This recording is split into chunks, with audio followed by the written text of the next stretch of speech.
of nutrition, supplementation, and the epigenome in medicine. As we briefly discussed, it's very, very important. It's absolutely vital to have a working, comprehensive knowledge of why taking supplements and vitamins and stuff like that is helpful.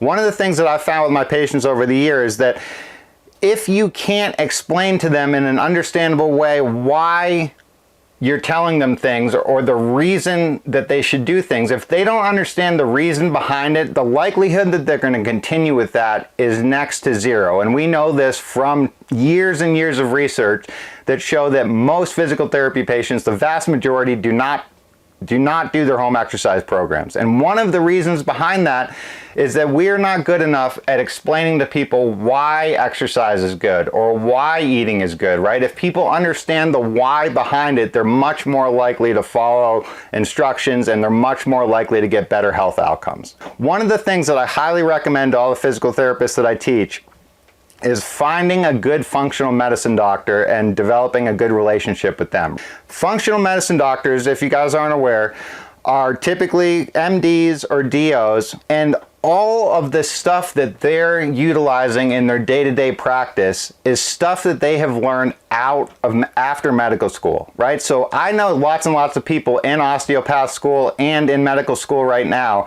And one of the reasons that I made this class is we're just up at Michigan State University teaching their osteopathic residents that were going through their surgical residencies. 0% of them knew anything at all about nutrition. And they actually asked me, they said, can you please make us a nutrition course, because we don't even have a single class throughout our whole curriculum that talks about nutrition. It's like just briefly mentioned in the middle of some class or another, but there's no actual class on nutrition, which is an absolute devastating fact, and it's really, really harming the health of the United States population. So my favorite website to find functional medicine doctors, and those are the only doctors that I go to, you guys. So before we get into that, functional medicine, more or less, is if you fix the gut microbiome and you take out the bad things that you're putting into your body and you put the good things into your body, you basically get rid of most disease, right? And this is just a fact of reality, right? When I lived in South America, I had the chance to visit some of those blue zones. None of those 100-year-old people that were in good health that I met had ever been to the doctor, never took medicine, and they all ate the food that they grew or that they bartered for from their neighbors, right? So we know this stuff works, and it's insane that it's not taught in school. As far as the functional medicine goes, ifm.org has a very, very good certification that is open to physical therapists, and you can get a functional medicine certification as a physical therapist. And this is a very, very good site to get that through. And it also has lists of all the functional medicine doctors in this association, and you can get a hold of some of them. I would recommend going and talking to them and just telling them, you know, how you think about stuff, and see if you can develop a good relationship with them, because the functional medicine doctors are the people that are actually going to be able to test and retest and prescribe specific amounts of specific supplements and food and stuff like that to implement into their diet. So as physical therapists, we can tell people what we do. We can give them all the good background knowledge that they need. We can give them referrals to functional medicine doctors, right? So we have more time with our patients than any other doctor has. So it's vital for us to be knowledgeable about this stuff, because if they don't get this information from somebody, they're never going to get it. So we can be the first line of defense or offense, however you want to look at it, to help people with their diet and nutrition, because people like going to physical therapy a lot of the time, right? They spend a lot of time with us. We have a lot of time to talk to them.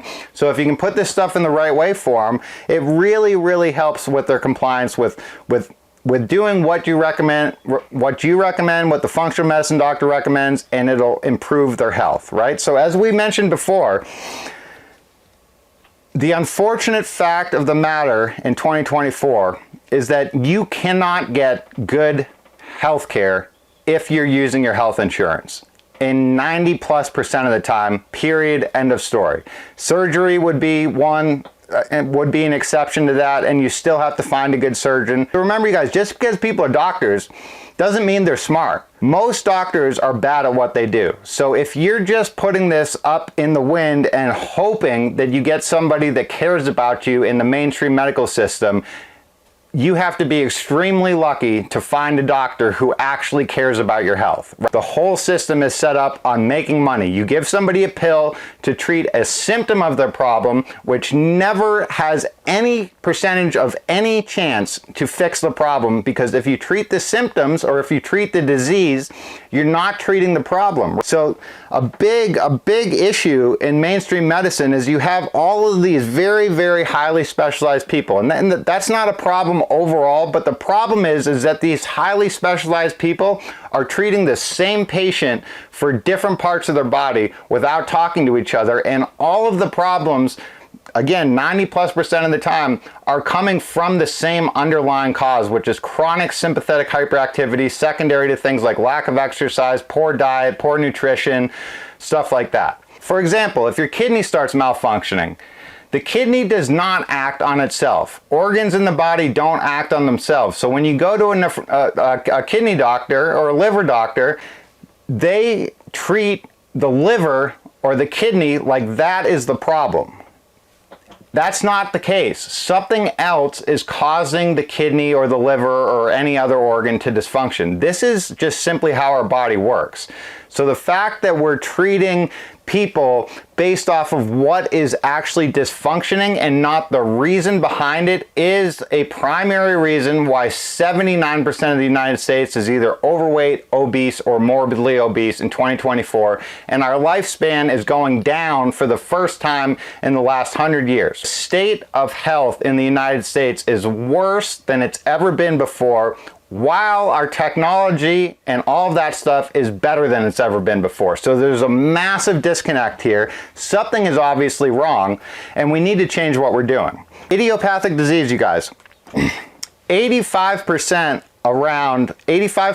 of all chronic impairments in the United States are considered idiopathic. So most 80+% of cardiovascular disease is considered idiopathic. Most autoimmune diseases are considered idiopathic, right? So idiopathic just means we don't know why they're happening, and this should be obvious to everybody. If we knew why they were happening, we could fix them. And the problem with this is we do know why they're happening, why the vast majority of chronic impairments happen. It's not that everybody knows, but the knowledge is out there. It's because the sympathetic nervous system is getting too hyperactive, so it's like on a seesaw. As the sympathetics go up, the parasympathetics go down, as far as we understand. The more the sympathetics go up, the more the parasympathetics get inhibited, the more the vagus nerve gets inhibited, the more our organs get inhibited, the more our pelvic floor gets inhibited, because it's a parasympathetic dominant group of muscles, the most parasympathetic dominant group of muscles that we have, and everything dysfunctions. The term idiopathic, 90+% of idiopathic diseases are not idiopathic. They are obviously coming from a number of factors that some doctors understand and can fix this stuff, and most doctors never even get to the mental process of thinking past what a list in a book tells them to do. So the way that regular medicine is performed in 2024 is you go into a doctor, they talk to you for like 2 minutes, they ask you what your symptoms are, they match those symptoms to a list in a book, and they give you a pill with no chance of ever fixing that problem, and they basically tell you to take that stuff for life. And then if those pills have side effects,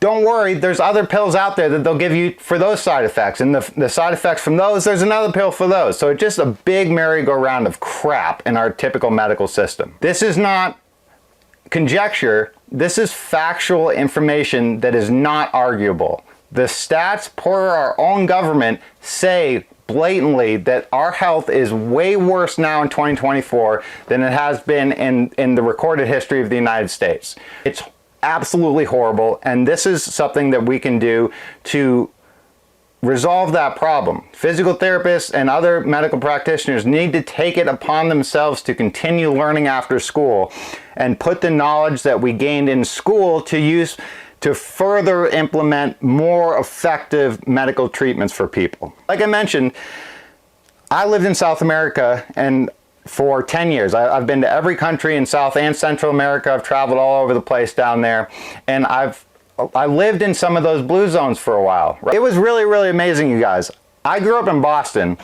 I probably met one or two people in my life that were over 90 years old, and they were not in good health. When I was down in South and Central America, I met tons and tons of people over 100 years old that were still out cutting down their corn with machetes in the Andes Mountains in these little homesteads, off the grid, no electricity. They had never had a bank account. They never had anything like that. And I would always ask these guys, man, I've never seen people like you in the United States. What are you guys doing? And they were very uneducated people down there, right? This is in the middle of nowhere. But they were smarter than most doctors in the United States. So they knew why they were healthy. They said, we never went to the doctor, we don't take prescription drugs, and we only eat food that we grow or that we trade for from our neighbors. And in so doing, they were always active because they were farmers and cattle herders and goat herders and stuff like that. Nicest people in the world. It was so, so cool to see.